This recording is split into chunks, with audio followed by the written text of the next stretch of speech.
What up, everybody? Welcome back to another video, nigga. Hey, this. You went on Joe Rogan and then kill somebody and kill someone 38 days later. That's actually insane, bruv.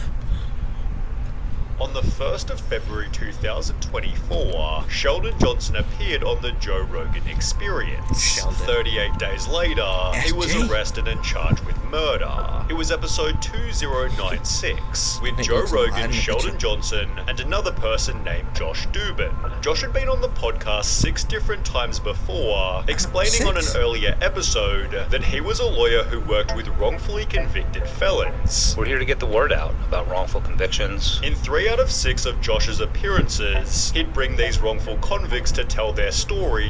He spent 3 decades in jail for murders that he didn't commit. So when Josh brought in Sheldon Johnson, it seemed this would be another positive episode, but it quickly became... I don't...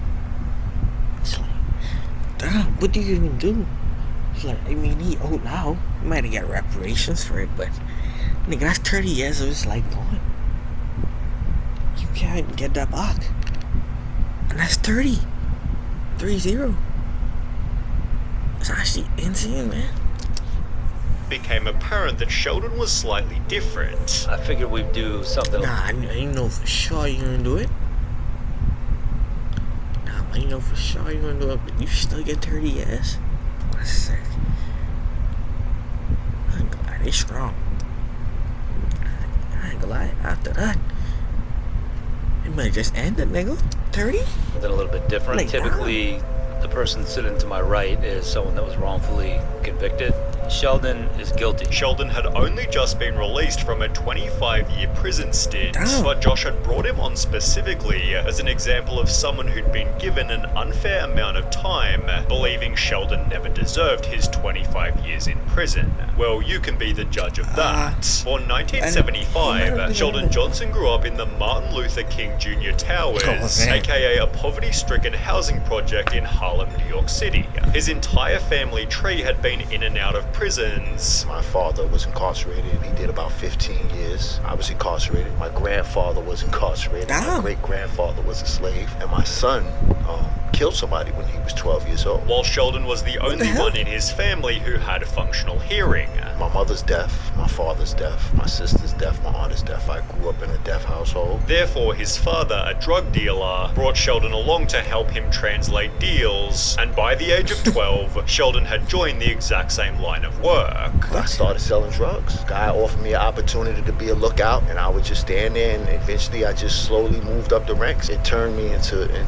this person that I was never meant to be. As a result, he began to rack up charges. Driving without a license, standing on the corner, little small petty drug cases. And spent most of his teens in the Rikers Island prison. Although it'd be after his release at the age of 21 that things went downhill badly. He'd commit 2 different armed robberies, receiving a sentence of 50 years in prison, which Josh argued was incredibly unfair, given only one person received minor injuries. He got hit in the head with the gun right here on the side of his head when he got 2 stitches, and they gave me 25 years for that case. Did you hit him in the head? No. Regardless, prison is where Sheldon realized he had to turn his life around. You got a noggin on him, eh? That's sick. It was at that moment I really said I have to change my life. I just can't do this. Beginning a prison journal about hope, change, and reform. In his entry letter to my younger self, it explained just because you're surrounded by violence does not mean that violence is the way to solve your problems. Sheldon, 2 wrongs do not make a right. Violence only begets violence. Learn how to respond and not react. In a different entry he'd state, as we know, I'm currently in prison, which I've learned as one of 2 significant things to its occupants, brings the best out of them or the worst. I saw individuals who were at their worst, and I saw guys who were at their best. The guys who were at their best were guys who were involved in education, post-secondary education programs. Realizing the role model prisoners were those with an education, Sheldon spent years educating himself. I got into school, I got my GED, and then I went on to obtain my bachelor's in behavioral science from Mercy. I stopped smoking weed, I stopped smoking cigarettes. I started working in the law library. I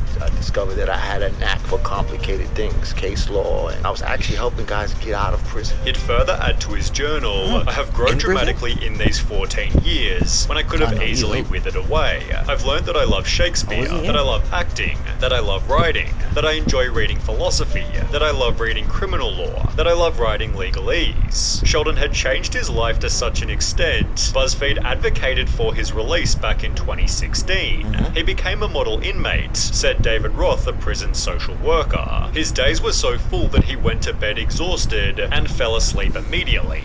As a result of his good behavior, Sheldon was released after 25 years of his 50-year sentence, appearing on a podcast called Success After Lockdown, on which it implied that he'd never go back to prison. I'm reflecting, I'm saying to myself, like, yo, I can't spend the next 50 years like this. When he'd appear on Joe Rogan 1 month later, Sheldon again implied that he wouldn't go back to jail. Individuals who have been shown to acquire associate's degrees and bachelor's degrees are like 92% less likely to return back to prison. With Josh using Sheldon as an example, that change was always possible. How do you make change happen? He's living it and making it happen. Look at this beautiful mind and how he articulates himself. He began working for the Queen's Defenders, helping troubled youth. I'm trying to catch these kids before they fall, and I want to show them the way. And even began to consider more formal education. Sheldon asked me, should I go to law school before we came here? In the process, expressing his disbelief that he'd turned his life around. I just came from the bowels of hell. 25 years in prison, and now I'm in the sky above the clouds in the heavens, headed to a destination to talk about change and to talk about all of the things that brought me to this place today. Joe Rogan even posted a clip titled, "Sentenced to 50 years, Sheldon Johnson decided to turn his life around." However, Sheldon would make one final important claim. But this is how fast your life can change from just one simple mistake. This became reality only 38 days later. He claimed that he had turned his life around after spending most of his adult life. They ran out lock up right away. First couple of words. In prison. In fact, last year, he started working for the Queen's Public Defender's Office. Well, now he is accused of killing a man and then dismembering his body. Sheldon was childhood friends with a man named Colin Small, with whom he'd also spent over 10 years in prison. Therefore, upon Sheldon's release, Small was helping Johnson get back on his feet. However, at some point, their friendship took a turn. On the 6th of March 2024, police received a call from a tenant who lived in New York, claiming to have heard 2 gunshots from Colin Small's apartment, as well as a voice begging, "Please don't, I have a family." Police drove over to the flat and knocked on the door, only to find Sheldon Johnson inside, who claimed that Colin Small had apparently gone upstate. Well, police searched the apartment and found half of Colin Small's body, finding the other half back at Sheldon's apartment, in addition to concrete and a Tyvek suit. CCTV outside Colin's apartment showed Sheldon Johnson entering and exiting, trying to conceal his identity with a range of different disguises. In one of these stills, he's seen wearing the exact same jacket as he was in a photo he took for the Queen's Defenders. Sheldon was therefore arrested and charged with Colin's murder, screaming "I'm innocent" as he was placed into the cop car. Sheldon maintained this innocence all the way to court. Yesterday, Sheldon Johnson. They give him time for that murder. The nigga had that extra 25 bears on. What he didn't do? For them wrong reasons. Pleaded not guilty I can't even be mad at it. to the charges. He had Nigga, quite a few nigga supporters body. inside the courtroom. As the comments on his episode changed crazy, overnight. Imagine being locked up for being wronged by the system for over 25 years, only to prove that the system was right. Amazing. The judge who gave him 50 years must feel pretty smart right now. I really believed I was gonna die in prison. Well, you're not wrong, buddy. Sheldon's own father stated, "I'm surprised my son was arrested. I was shocked. He learned and studied in prison for 26 years. He is a good man. He was doing work in a law office. There were no problems, but I doubt nobody was as shocked as Josh Dubin." He ended Sheldon Johnson's episode stating, I'm very thoughtful in who I bring on. I think this was one of the best ones yet. but is still yet to talk publicly since Sheldon's new allegations. Joe, on the other hand, talked about it recently. He was guilty before, and we knew he was guilty, but he got 50 years. Right. And then he was talking about he turned his life around this, like, a month after he was on the podcast. Yeah. Cut some dude's head off. The homie didn't understand new HD security cameras. Theorizing that prison had only made him worse. Was that Crazy. because he spent 25 fucking years in jail, which is an insane amount of time to be locked up in a prison and then expect to acclimate.